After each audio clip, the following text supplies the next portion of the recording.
এই শীতের সময় ব্রেকফাস্টে যদি গরম গরম মটরশুঁটির কচুরি আর সাথে আলুর দম থাকে তাহলে ব্রেকফাস্টটা পুরো জমে যাবে। রাধে রাধে বন্ধুরা, সবাই কেমন আছো? আশা করি সবাই ভালো আছো। আমি সুপর্ণার ভেজ কিচেনে তোমাদেরকে দারুণ স্বাদের একটি রেসিপি নিয়ে স্বাগত জানাচ্ছি। তোমরা যারা এখনও আমার চ্যানেলটি সাবস্ক্রাইব করোনি, আমার চ্যানেলটি সাবস্ক্রাইব করে পাশে থাকা বেল আইকনটি প্রেস করে দিও, যাতে আমার রান্নার রেসিপি তোমরা সবার আগে আপডেট পেয়ে যাও। চলো রেসিপিটি শুরু করা যাক। প্রথমে আমি একটা কড়াইতে অল্প পরিমাণ জল দিয়ে দিচ্ছি, মটরগুলোকে সেদ্ধ করে নেব। এদিকে মটরটা সেদ্ধ হতে থাক, আমি এদিকে ময়দাটা মাখিয়ে নেব। এখানে আমি 2 বাটি ময়দা নিয়েছি, তোমরা প্রয়োজনে কম বেশি করতে পারো। এর মধ্যে 1 চামচ চিনি দিয়ে দিচ্ছি, স্বাদ মতো লবণ আর 2 চামচ তেল দিয়ে উপকরণগুলো খুব ভালো করে মিশিয়ে নেব। এটা খুব ভালোভাবে মেশাতে হবে, তাহলে কচুরিটা খেতে খুব সুন্দর লাগবে। এটা ভালো করে মাখানো হয়ে গিয়েছে। এবার এর মধ্যে অল্প অল্প জল দিয়ে ডোটা বানিয়ে নেব।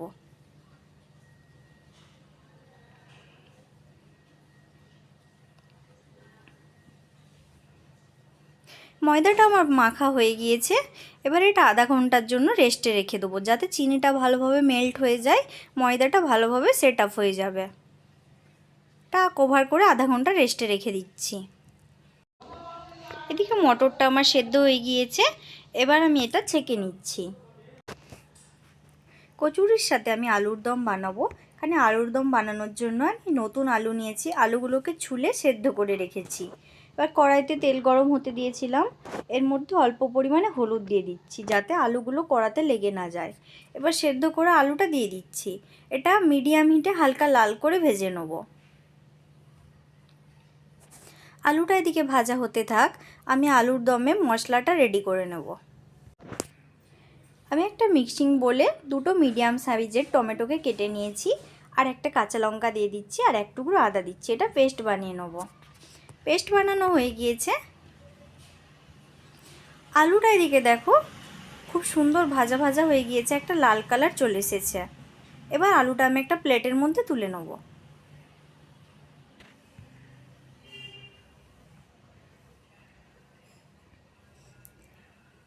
আলুর দমটা আমি সরষের তেলে বানাবো, তাই কড়াইতে বেশ কিছুটা পরিমাণ সরষের তেল দিয়ে দিচ্ছি। এবার এর মধ্যে একটা তেজপাতা আর গোটা গরম মশলা হিসেবে দারচিনি, লবঙ্গ, এলাচ দিয়ে দিয়েছি। একটা শুকনো লঙ্কা দিচ্ছি, আর অল্প একটু হিং দিয়ে দেবো। এতে আলুর দমের গন্ধটা খুব ভালো আসে। মশলাটা থেকে সুন্দর একটা গন্ধ বেরোচ্ছে। এবার আমি যে আদা, টমেটো, কাঁচা লঙ্কার পেস্টটা বানিয়ে রেখেছিলাম, সেই পেস্টটা দিয়ে একটু ভালো করে কষিয়ে নেব।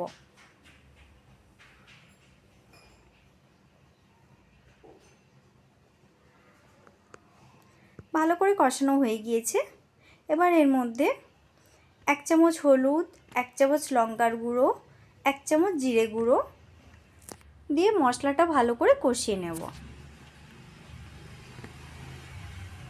মশলাটা খুব ভালো করে কষাতে হবে। এই মশলা থেকে যতক্ষণ না তেল ছেড়ে আসছে ততক্ষণ মশলাটা খুব ভালো করে কষিয়ে নিতে হবে।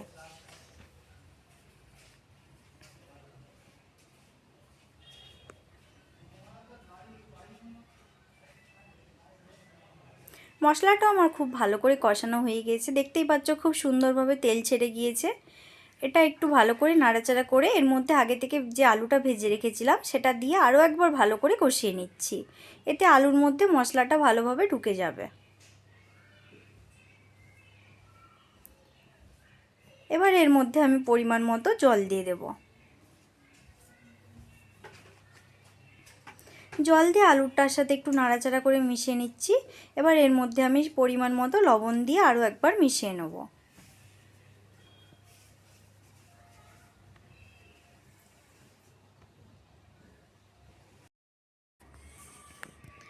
আলুর দমটা আমার বানানো হয়েই এসেছে।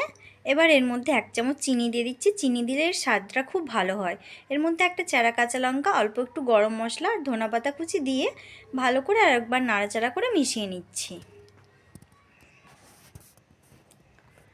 আলুর দমটা আমি একটু গামাখো গামাখো রেখেছি। এটা কচুরির সাথে খেতে খুব দারুণ লাগে। দেখো আলুর দমটা বানানো আমার হয়ে গিয়েছে। এবার কচুরির ভেতরে পুরটা আমি বানিয়ে নেব। এর জন্য সেদ্ধ করে রাখা মটরটা মিক্সিং বলে দিয়ে দিয়েছি, আর একটা কাঁচা লঙ্কা আর এক টুকরো আদা দিয়ে দিচ্ছি। এটা পেস্ট বানিয়ে নিয়েছি। এবার একটা কড়াইতে অল্প একটু তেল দিয়ে দিচ্ছি, এতে অল্প কালো জিরা আর একটু হিং দিয়ে দিচ্ছি। এবার এর মধ্যে মটরশুঁটির পেস্টটা দিয়ে দেব। এটা বেশ ভালো করে নাড়াচাড়া করে একদম শক্ত শক্ত একটা পুর বানিয়ে নিতে হবে, এতে কচুরিটা বেশ খুব সুন্দর হবে।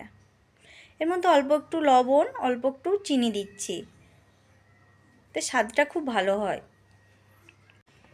লবণ আর চিনিটা দিয়ে ভালো করে খুব মিশিয়ে নিচ্ছি।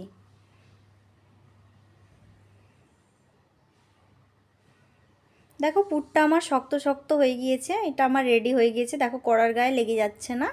এবার এটা আমি একটা প্লেটের মধ্যে নামিয়ে নিচ্ছি। ময়দাটা আধা ঘন্টা ঢাকা রেস্টে রেখেছিলাম। এবার ময়দাটা আমি আরেকবার ঠুসে নিচ্ছি। এবার এর থেকে লেচি কেটে নেব। লেচিটা একটু বড় বড় সাইজে রাখতে হবে।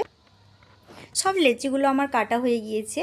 এবার এর মধ্যে পুর ভরার জন্য আমি ছোট্ট একটা বাটির মতো করে নিচ্ছি। এবার হাতে করে এর মধ্যে পুরটা ভরে দিয়ে দু সাইড থেকে ময়দাটা নিয়ে ভালো করে মুখটা বন্ধ করে দেবো, যাতে পুরটা বাইরে বেরিয়ে আসতে না পারে। এবার এটা গোল মতো করে নিয়েছি। দেখো কতটা সুন্দর হয়েছে। আমি আবারও একটা বানিয়ে দেখাচ্ছি। এরকম ছোট একটা বাটির মতো করে নিয়ে এর মধ্যে পুরটা দিয়ে ভালো করে আটকে দেব মুখটা। এরকমভাবে আমি সব ময়দার ভেতরে পুরটা ভরে নেব। আমার সবগুলো রেডি করা হয়ে গিয়েছে। এবার আমি একটা বেলনি কাটে অল্প একটু তেল মাখিয়ে নিয়েছি। এটা খুব হালকা হাতে বেলে নিতে হবে, না হলে পুরটা বাইরে বেরিয়ে চলে আসতে পারে। এটা একটু সময় নিয়ে হালকা হাতে আস্তে আস্তে বেলে নিতে হবে। এটা খুব বেশি পাতলা করা যাবে না। দেখো এটা আমি একটু হালকা মোটাই রেখেছি। এবার কড়াইতে তেল গরম করে নিয়েছি, কচুরিটা ভেজে নিচ্ছি।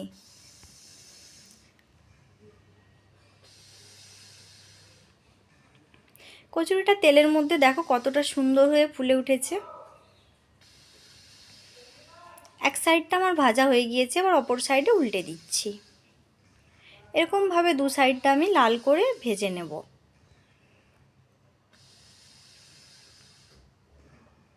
কচুরিটা আমার হয়ে গিয়েছে, এবার এটা তুলে নিচ্ছি। দেখো আমি আরও একটা বেলে দেখাচ্ছি। দেখো খুব সুন্দর করে বেলে নিয়েছি। এবার এটা তেলের মধ্যে দিয়ে ভেজে নেব।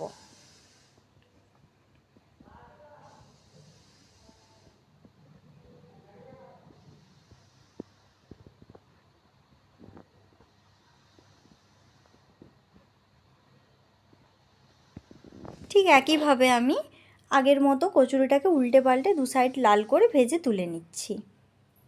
এরকমভাবে আমি সব কচুরিগুলোকে ভেজে নিচ্ছি।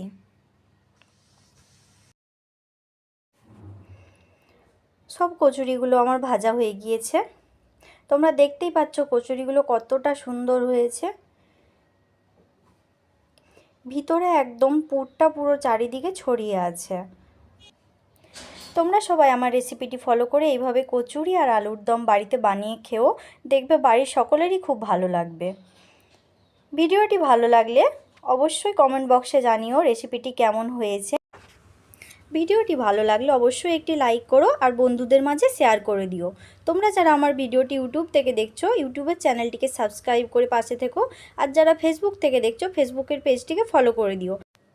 রাধে রাধে বন্ধুরা, সবাই ভালো থেকো, সুস্থ থেকো। দেখা হবে পরের ভিডিওতে।